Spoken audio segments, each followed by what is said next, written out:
We've always talked about the choice paradigm, the desire paradigm, and the reason why men are drawn to certain women. This is not a new concept.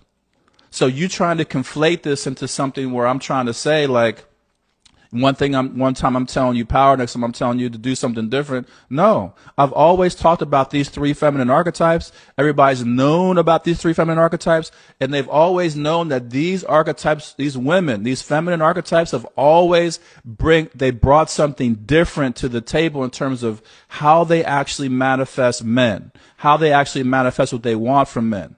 But it's a science that all three of them have. So it's not some kind of weird thing that I'm talking about. This is not brand new. I've always talked about these three feminine archetypes. And on the opposite side, I've talked about the masculine archetypes. The leader, the soldier, and the negotiator, and how what's appealing about them to women. So again, please don't conflate what I'm talking about. The lover's not broke. The lover is rich. I've always said she's the Fortuna minor. She's not as rich as the visionary. That's like, ultra wealth. But the lover's rich. I've always talked about the Fortuna minor. You can even look in traditional astrology and ask about the planet Venus. Does Venus govern any kind of money, any kind of wealth? Yes. So again, this whole concept where you're trying to separate money and beauty, wrong. They're both valuable assets to everybody on the planet, man or woman. When a beautiful woman walks into a room, all the women stop and stare. That's why a lot of these coaches and these influencers get a lot of hits and get a lot of followers, because they just focus on their beauty. And women listen to what they say simply because they're beautiful.